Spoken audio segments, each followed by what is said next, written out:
Bien, buenas tardes a todos. Vamos a empezar con el módulo de bienes de cambio. Vamos a dividirlo en dos. Por un lado vamos a ver los aspectos generales y después vamos a tener un módulo separado donde vamos a tener el tema de resultados por tenencia, medición a costo de reposición, reproducción y algunos ejemplos prácticos con los ajustes prototípicos. Bien, características del componente y ciclo del negocio. Entonces, fíjense que acá, digamos, otra vez estamos dentro de un agrupamiento eminentemente operativo y que se entrelaza con, digamos, forma parte de los dos grandes circuitos, ¿no? Digamos, está justamente en la intersección. Entonces, dentro de lo que sería bienes de cambio, nosotros vamos a tener que, por un lado, medir las existencias finales al cierre del ejercicio y aplicar procedimientos con las, digamos, 5 afirmaciones que normalmente validamos, ¿no? O sea, existencia, propiedad e integridad, que habíamos visto que lo nucleábamos como veracidad, que esté bien medido y que esté bien valuado. Pero por otro lado, a lo largo del ejercicio, digamos, se fueron comprando materias primas y materiales que después fueron pasando al proceso productivo, donde si la empresa justamente es industrial y no es comercial, bueno, vamos a tener ahí todo el tema de la integración del costo de producción.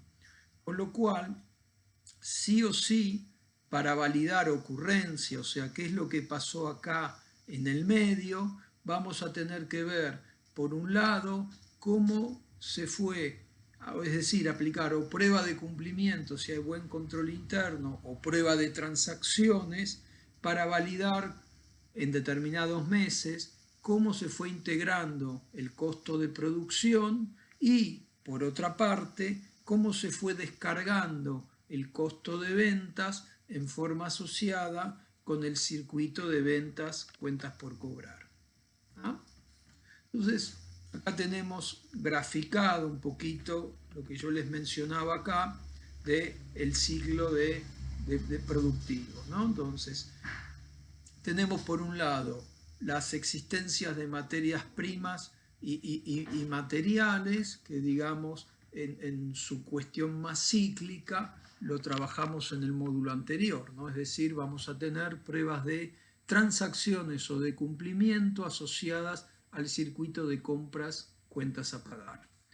A partir de ahí vamos a tener que tener un análisis detallado de la manera como la compañía integra ese costo de producción. Acá vamos a ver, cuando entremos a medición, algunas cuestiones particulares. Es decir, si yo tengo 5 plantas productivas y estoy trabajando a un 40% de la capacidad de planta, y bueno, es obvio que la ociosidad de planta, el 60% que no estoy utilizando, no tendría que estar ingresándole dentro del costo de producción. Lo mismo, si tengo máquinas porque no les hice un buen mantenimiento o reparaciones, digamos, todo el consumo, es decir, las improductividades generadas por el mal funcionamiento de las maquinarias, que hace que consuma mucho más materia prima y material del que debería, no puede integrar el costo de producción. Y, por último, vemos, este sería la asociación con el circuito de compras cuentas a pagar, y cuando descargamos el producto en forma asociada con el circuito de autorización de ventas, ventas, despacho de las mercaderías, cuentas por cobrar, vamos a tener la salida del proceso.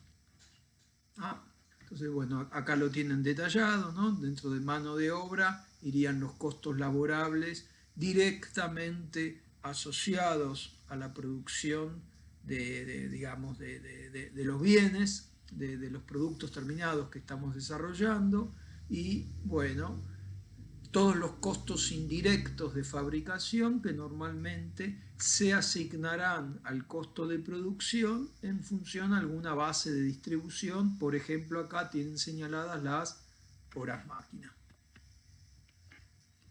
Bien, este es un poquito el ciclo del negocio, ¿no? Se detecta una necesidad de aprovisionamiento, esto lo habíamos visto con compras y cuentas a pagar, donde por cada materia prima o material puede o no puede haber, digamos, stock mínimos, políticas de stock mínimos y de seguridad que automáticamente cumplan la función de detectar la necesidad. Una vez que por todo el circuito de compras se eligió proveedor, el proveedor entregó, cuando viene la entrega, esto pasa por control de calidad y por almacén, donde se van a controlar tanto las cantidades solicitadas y con las recibidas y con la orden de compra, y se van a hacer los controles de calidad correspondientes como para autorizar el ingreso de las materias primas y de los materiales al depósito. ¿Ah? Entonces, normalmente acá el documento que se emite es el informe de recepción. A partir de acá tenemos todo lo que tiene que ver con el proceso productivo, que puede ser por órdenes, y es mucho más fácil de controlar, o bien por procesos. Entonces, en definitiva, el auditor, cuando toma conocimiento del negocio, tiene que, digamos, dedicar muchas horas de trabajo a tener bien establecido las características del proceso productivo. Cuando ya viene del circuito de ventas, cuentas por cobrar, cobranzas, un pedido, digamos, la consulta de stock y el pedido al almacén de productos terminados, bueno, acá viene la asociación con el circuito con la descarga del stock propiamente dicha. Bien, riesgos inherentes y de control. Entonces, recordatorio, los riesgos inherentes los habíamos definido como todos aquellos que no tienen que ver con las cuestiones administrativas y de control bien o mal ejecutadas que desarrolló la empresa, sino más bien con cuestiones características del tipo de bien que se fabrica, de las características del proceso productivo y que están más allá de que la compañía haga bien o haga mal las cuestiones. Por ejemplo, si nosotros tenemos inventarios que rotan a gran velocidad, el riesgo inherente que estaría asociado es que en algún momento no tengamos un buen seguimiento de lo que habíamos mencionado como detección de necesidades, porque eso, digamos, circula muy rápidamente y podemos encontrarnos con que nos falten mercadería. Cuando tenemos cuestiones, productos de muy alto valor, sabemos que tenemos que tener cuidado, tenemos que dentro de lo que sería el depósito tendrían que estar estivados en algún sector en especial y preferentemente con alguna medida de seguridad, porque son susceptibles de robo. Y la otra cosa que se fija el auditor cuando va a mirar un depósito es que justamente todos estos productos de alto valor estén bien estivados, porque justamente uno puede duplicar compras o pedir, pensar que no tiene producto y ya lo tiene y en realidad está mal desordenado, está mal ordenado, perdón. Cuando tenemos productos perecederos hay que tener mucho cuidado al vencimiento y a la recuperabilidad. Idem con los tecnológicos. Si nosotros concedemos a nuestros clientes garantías por defectos de producción, por fallas, ya sabemos que toda esa política de garantías incrementa los costos de producción. Cuanto más complejo es el proceso productivo y más, digamos, subprocesos participan, obviamente es más dificultoso el control y generalmente llevan asociados mayores costos, ¿no? Lo mismo, los productos alimenticios o los productos farmacológicos, cuando están sujetos a la aprobación de algún organismo de contralor, bueno, ahí en el caso en que no curse esa aprobación vamos a tener un problema de recuperabilidad. Bien. Lo mismo habíamos mencionado con el tema de los cortes. Si yo tengo una distribución y un transporte que abarca distintos países, distintas provincias, distintas rutas, distintos Incoterms, normalmente tengo un mayor riesgo inherente asociado. Cuanto más sencillo sea el proceso productivo, el riesgo inherente va a ser más bajo. Cuanto más complejo sea el proceso productivo, el riesgo inherente va a ser más alto. Vamos a los controles. Normalmente acá es un poquito lo mismo, digamos, o las compañías tienen un buen control de stock con, digamos, los productos, las materias primas, los materiales bien ordenados, bien estivados, o basta solo con asomarse un poquito al depósito y realmente eso es un gran quilombo en la práctica. O sea que es como que no es que está más o menos. Normalmente o está bien, hay un ambiente de proclive al control, hay políticas y digamos, tanto los distintos depósitos como los distintos plantas de procesos están bien ordenadas o son directamente un desastre, ¿no? Los controles generales, habíamos visto que básicamente el control general por antonomasia es la separación de funciones. Entonces, el que autoriza, que es el que define de alguna manera el plan de producción, tiene que ser distinto del que registra los costos.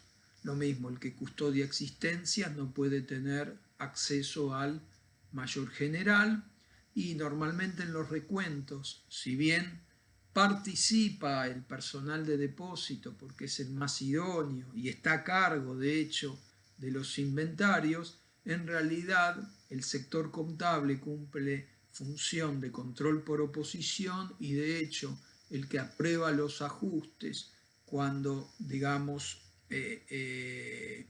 acompaña en los equipos de recuento es justamente el sector contable. O sea, clásicamente el que autoriza tiene que ser distinto de que el que custodia y distinto del que registra y del que controla. Si bien, obviamente, como la gente de planta es la que más conoce de los productos y de los procesos, es insoslayable que, digamos, participen de los equipos de conteo. A partir de ahí tenemos los controles directos, que pueden ser gerenciales, es decir, que haya presupuestos mensuales de producción y de venta y que haya un seguimiento sobre los mismos, que con alguna frecuencia se armen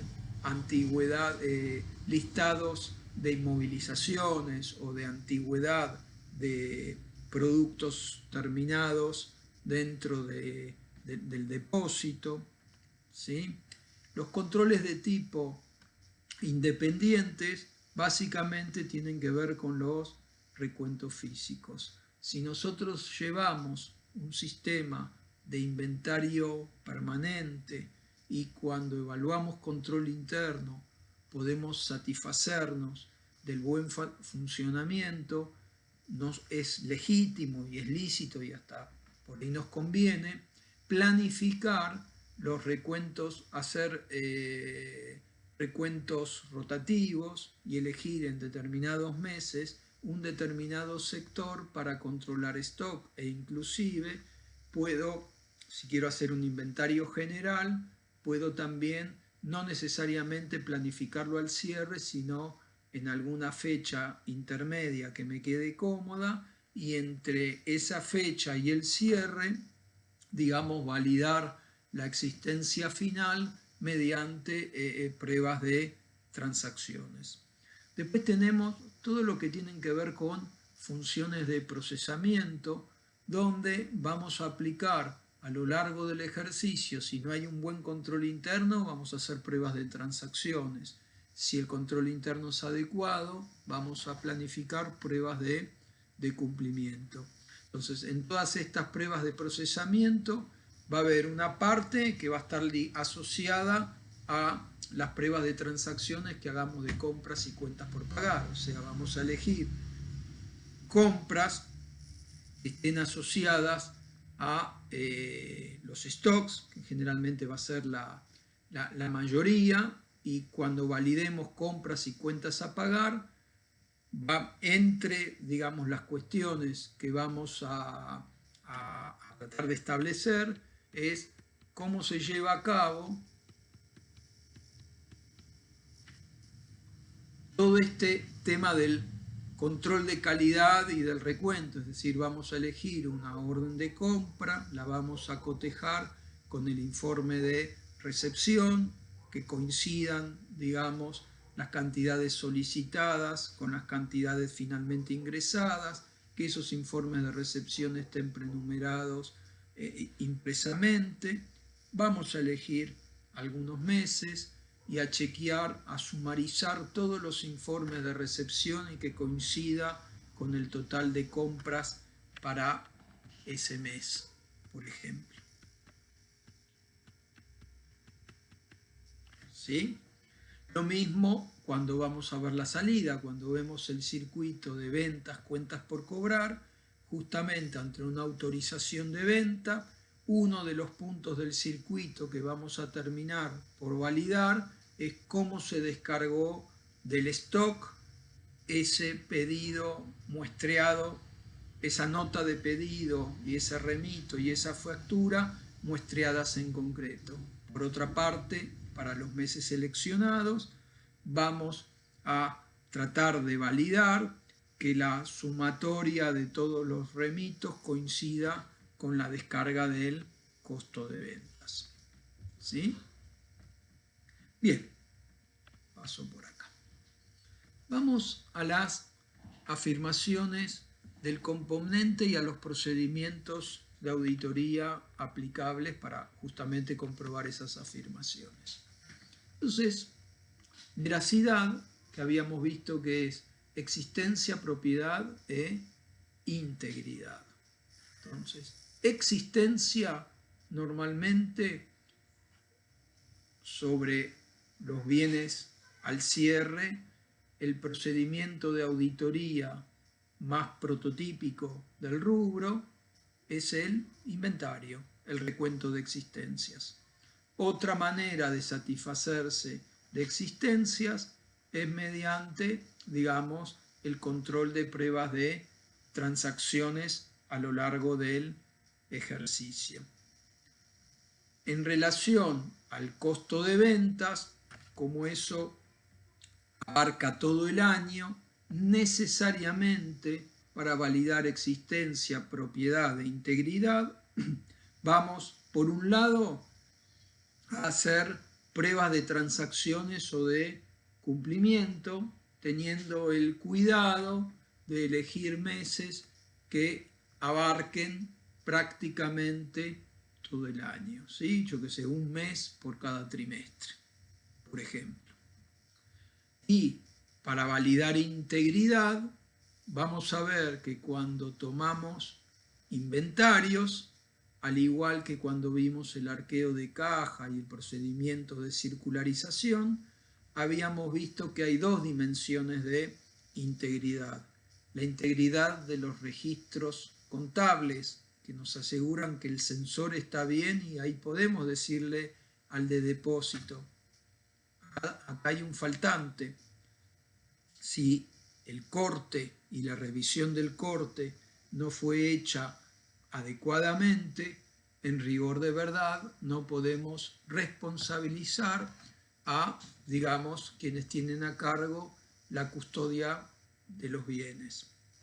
Entonces, integridad, entonces dijimos que tiene que ver con, digamos, la correcta aplicación de la norma de lo devengado, y acá, para el ingreso, vamos a cortar los informes de recepción. Para el costo de ventas, ya lo vimos, vamos a ver el corte de remito factura. Pero cuando acá tenemos diferentes procesos, lo voy a detallar un poquito más cuando veamos el procedimiento de toma de inventario, en rigor de verdad, cada uno de los sectores o de los procesos por donde pasa el bien tiene que tener su comprobante de entrada y su comprobante de salida para ir descargando por cada uno de los sectores que participan del proceso su responsabilidad. Caso contrario, no podemos, es como que violentamos las normas de control interno, o sea, si todo el mundo responde por todo, nadie responde por nada. Es decir, cada sector, materia prima, proceso 1, proceso 2, proceso 3, tendría que tener del sector anterior, digamos, el proceso 1, cuando le pasa, digamos, el producido al proceso 2, normalmente le hace firmar al proceso 2 una documentación que le sirve al proceso 1 para descargar su responsabilidad de que ese producto con un X% de avance, que es al que se arriba en ese proceso 1, ha ingresado al proceso 2 con fecha tal y cual. Y el proceso 2, con eso va a confeccionar un comprobante de entrada y asumamos que hay dos procesos nada más. Y cuando va a pasar a descargarlo al depósito de productos terminados, le tiene que hacer firmar el comprobante de salida justamente al responsable del depósito de productos terminados. Esa es la manera de que cada sector pueda dar cuenta de los bienes que quedan bajo su responsabilidad. Y por último, tenemos las afirmaciones de medición y de exposición. Entonces, en cuanto a medición, para los bienes de cambio en general, en la norma local, el criterio de medición es que se miden en un cierre de ejercicio al costo de reproducción o de reposición con límite en el valor recuperable, que para un bien de cambio es el valor neto de realización, que es el precio de venta, menos los gastos estimados de venta. Después tenemos aquellos bienes fungibles con mercado transparente de bienes conocidos y que no requieren esfuerzo de comercialización, como por ejemplo los metales preciosos, los cereales, la hacienda, ¿sí? Donde justamente como no requieren esfuerzo de comercialización, en rigor de verdad la compañía gana con la producción. Entonces, una vez que ya está terminado, nos habilitan a medirlos al cierre directamente al valor neto de realización. En relación con el costo de ventas, vamos a estar trabajando en un módulo aparte el requerimiento de la norma contable local de que el costo de ventas esté medido en términos de reproducción o de reposición. Ahí voy a explicar bien de dónde viene todo este asunto, salvo que se trate de entes pequeños que están eximidos. De todas maneras, si bien lo vamos a ver y en los prácticos van a aparecer estos temas, en la práctica promedio profesional nadie le da pelota a esto y el grueso de las compañías llevan el costo de ventas medido por diferencia de inventario común y silvestre. Entonces, el enfoque de auditoría normalmente para los bienes de cambio, otra vez, esta es una cuenta significativa. Si la empresa es industrial o comercial, no puedo no calificar esta cuenta de significativa y elegir una amplia batería de procedimientos para validar sus afirmaciones. Entonces, como acá es circuital, no me queda otra que para validar costo de ventas o hago prueba de transacciones o hago prueba de cumplimiento si detecté controles fuertes y aparte si veo que es conveniente un enfoque de control. Otra vez, para todo lo que sean las existencias finales, normalmente las compañías van a utilizar pruebas sustantivas de detalle. Entonces acá tenemos algunos procedimientos que vamos a ir, digamos, acomodando a las afirmaciones. Entonces, otra manera de comprobar costo de ventas, así como existencias finales, ya hablamos de los procedimientos analíticos, ¿sí? El análisis de ratios, ¿sí? la antigüedad promedio de los inventarios, si es consistente, y la revisión de los presupuestos y el análisis de las variaciones. Esto ya lo mencionamos, no nos queda otra que aplicar pruebas de transacciones o de cumplimiento, y en relación a los procedimientos sustantivos, si tenemos bienes de la compañía en depósitos de terceros, vamos a tener o vamos a contar a los depósitos de terceros o los circularizamos, si no son gran cantidad. Si son gran cantidad, por ahí nos va a convenir ir a presenciar el inventario. Y el procedimiento por antonomasia para validar existencia, que va a ser el recuento físico de existencias, y como venimos diciendo todo el tiempo, no existe el procedimiento, cualquier procedimiento de observación física, sí o sí tiene que ir acompañado de los cortes y la revisión de los cortes de documentación para asegurar las dos dimensiones de integridad que venimos trabajando. La integridad de los registros contables que van a operar como sensor, y que el procedimiento de recuento, ¿se acuerdan que yo les decía en la caja, demen todo, reunamos todas las cajas? Acá es un poquito parecido. De acuerdo a las características no tanto, sí, de los procesos, pero más bien a la cantidad de bienes, uno va a seleccionar un tipo de procedimiento de recuento que nos asegure que estamos siendo integrales, es decir, que estamos recontando todo. ¿Ah? Bien. Entonces habíamos visto, vamos a lo general. Bueno, la idea es la siguiente. Todos los bienes de cambio en general, hablamos de bienes de cambio en general cuando son todos bienes que para conseguirles novia, novio, tenemos que hacer un esfuerzo de comercialización. Entonces, todos los bienes de cambio en general, si son mercaderías, van a costo de reposición. Si son productos fabricados por la propia compañía, van a ir a costos de reproducción.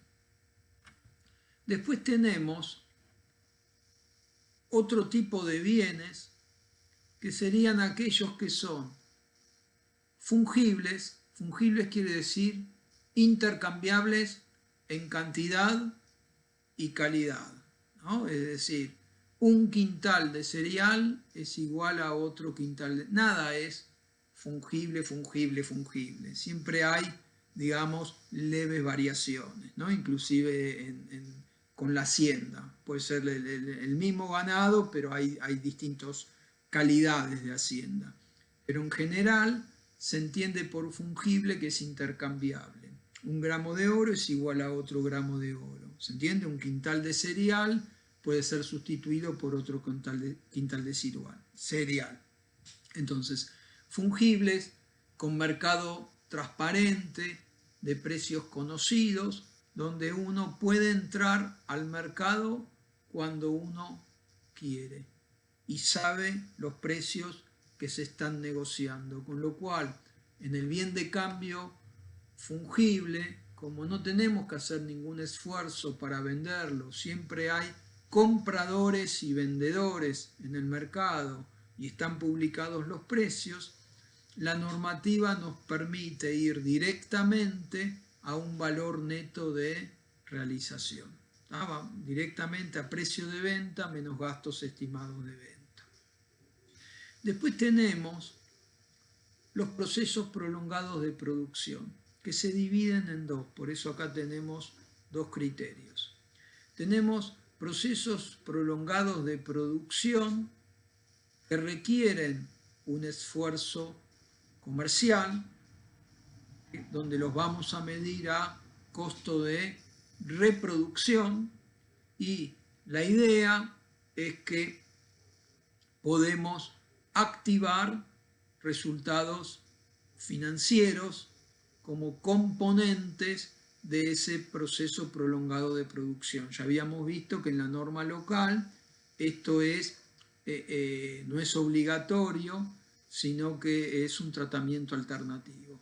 De todas maneras, cuando son procesos prolongados, nuestra norma está muy atrasada en relación a las NIF. Yo les comentaba que más o menos desde el año 2000 que no se actualizan, y es decir que tenemos prácticamente 20 años de distintas mejoras y modificaciones en las NIF que no fueron incorporadas a nuestra norma. Entonces, ¿qué pasa?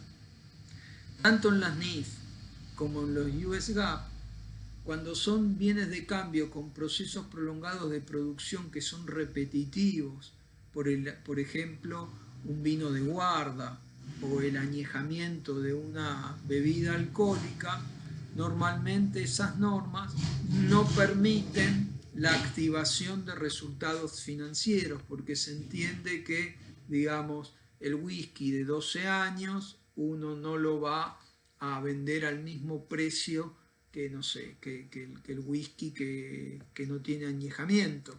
Con lo cual es como que el proceso prolongado de producción ya se autofinancia, con lo cual no nos permiten la posibilidad de activar resultados financieros. Y después vamos a tener los procesos prolongados de producción que en el fondo son fungibles, que tienen que ver con las construcciones, es decir, donde yo no tengo que hacer, ya hice el esfuerzo comercial. Cuando inicio el proceso productivo, ya me pidieron, si soy un astillero, ya me contrataron que les haga el barco, el buque, el velero, lo que fuere. Entonces, como no tengo que realizar un esfuerzo comercial, puedo ir directamente a evaluar a un valor neto de realización, pero no va a ser este BNR, sino que va a ser un valor neto de realización corregido en función del grado de avance del proceso. ¿Se entiende? Es decir, si yo llevo avanzado el proceso en un 40%, me voy a poder reconocer el 40% de la ganancia devengada que uno tiene proyectada, ¿no? Todo esto tiene un mecanismo especial. Normalmente nosotros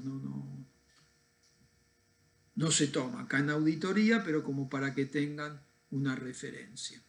Y la otra cuestión de tipo especial tiene que ver también, está a caballo de un fungible. Hay veces que uno recibió un anticipo de un cliente por la totalidad del bien y ese bien no lo tiene en stock. Y ese bien lo tiene en stock, medio raro esto. ese bien lo tienen en stock, pero de hecho no tiene que hacer esfuerzo comercial porque ya está vendido. Entonces ahí también nos permiten, cuando tenemos bienes de cambio que están relacionados con anticipos que se recibieron de clientes por el 100% y por alguna cuestión en particular no fueron entregados al cliente al cierre del ejercicio, también nos permiten medir los ABNR, porque de hecho no son un fungible, pero el tema del esfuerzo comercial ya está hecho, porque ya se lo vendimos al cliente. Bien, bueno, el costo de ventas por diferencias de inventario tiene que ver con esta fórmula, ¿no? La existencia inicial más las compras, más, si es una empresa industrial, los gastos de fabricación menos la existencia final. Ese costo de ventas por diferencia de inventario, vamos a ver que cuando uno lleva el costo de ventas en términos de reposición, lo tiene que comparar. Entonces, y calcular el resultado por tenencia. Entonces, el sacrificio económico necesario es este. Y este sería cuánto me saldría las unidades que fabriqué a lo largo del ejercicio si las mido al costo de reposición de cada mes, que lo vamos a ver en un módulo aparte, los porqués y los cómo se hacen. Bien. Recuento de existencias. Entonces, la idea es que, otra vez, dos niveles de integridad. Corte de ventas. Entonces, cuando voy a cortar, tengo que saber que no solo requiero cortar las puntas, es decir, el depósito de materias primas y materiales, el informe de recepción y el despacho de productos terminados, el comprobante de salida avalado por el remito, ¿sí?, firmado por el cliente, sino que también tengo que cortar todos los lugares intermedios por donde pasan los bienes o los procesos. Entonces, ¿quién está a cargo del inventario? Normalmente el que comanda el inventario es el jefe de depósitos, que va denominando o nombrando a cada uno de los supervisores por sectores.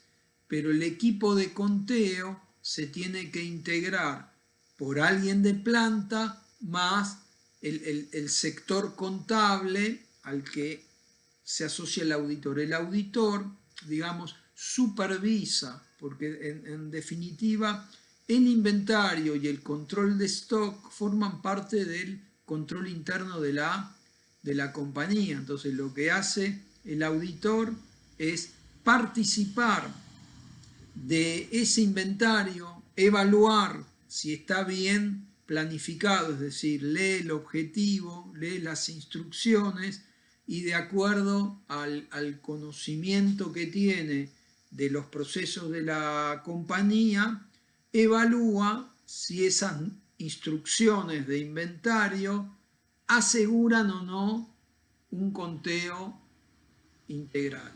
Entonces, ¿qué pasa?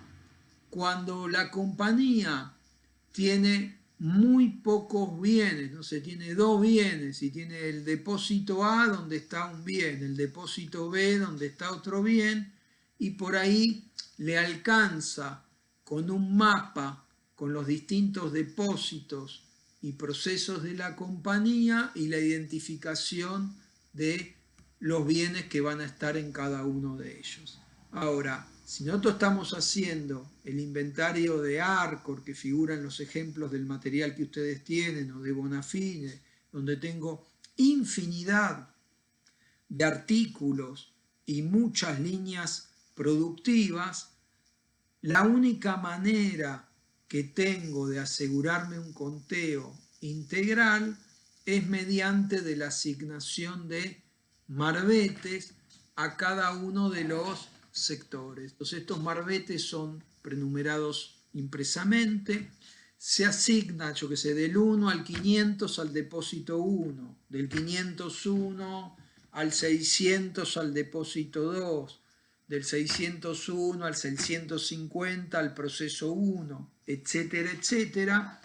Y la idea es que cada uno de esos sectores hace un primer recuento, codifica los bienes, los describe y anota las cantidades. Entonces vamos a tener marbetes utilizados, marbetes sin utilizar, y a lo último se hace la compilación del inventario evaluando la integridad y que se levantaron todos los marbetes, ¿sí? O sea, son cuestiones, no vamos a entrar tan en detalle, pero lo que ustedes tienen que, digamos, mantener como idea es que el procedimiento, cuando uno lo va a ejecutar, tiene que asegurar la integridad del conteo. También uno tiene que estar bien atento con, digamos, las herramientas que va a necesitar de acuerdo a las características de esos stocks. Hay veces que vamos a tener que utilizar balanzas para, digamos, efectuar el conteo, o tener, ¿cómo se llaman? Los carritos, bueno, tener ese tipo de carritos, ay, no me acuerdo el nombre, bueno, no importa, para mover los bienes, digamos, de un lugar a otro de la planta, ¿sí?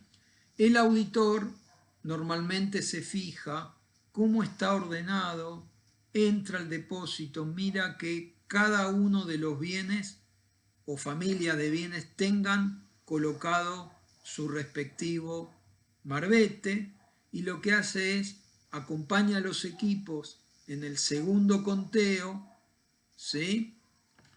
Y selecciona algunos ítems para contar, más que nada para supervisar, y trata de justamente elegir dentro de esas muestras a aquellos que tienen más valor. Pero de lo que se trata más bien es de supervisar el procedimiento que efectúa la compañía. Entonces acá es muy importante, vuelvo a subrayar el tema de los marbetes, que no haya ningún producto que no tenga su correspondiente marbete. Si lo hay que preguntar qué pasa. La otra cosa que hace el auditor es tratar de identificar todos aquellos bienes que están vencidos o que están en mal estado, y normalmente estos marbetes vienen troquelados en tres. Uno que queda un par de días para cuando se hace la compilación, si hay alguna duda, queda con el producto. El troquelado tiene normalmente tres, digamos, troqueles. El auditor se lleva uno con él, la compañía se lleva una con él para realizar la compilación del inventario, y la otra cuestión que tiene que tener bien precisada el auditor y la compañía para validar el proceso es después hacer el control de integridad. Es decir, bueno, depósito 1, le dimos marbete del 1 al 500. Los utilizados fueron hasta el 350, con lo cual uno tendría que tener, cuando hace la compilación del inventario, sí o sí 350 marbetes con códigos de producto y cantidades identificadas, y tener aparte como apoyatura, digamos, de ese control de integridad, todos aquellos marbetes en blanco. Al igual que vimos con el arqueo de caja y bancos, la compilación, ¿sí?, del inventario se realiza en papeles de trabajo y se le da a firmar al encargado de depósito que se efectuó el conteo integral y en su caso, si se detectan diferencias de inventario, ¿sí?, se hace firmar esos ajustes. Bien, vamos a seguir en otro módulo con todo lo que tiene que ver con, digamos,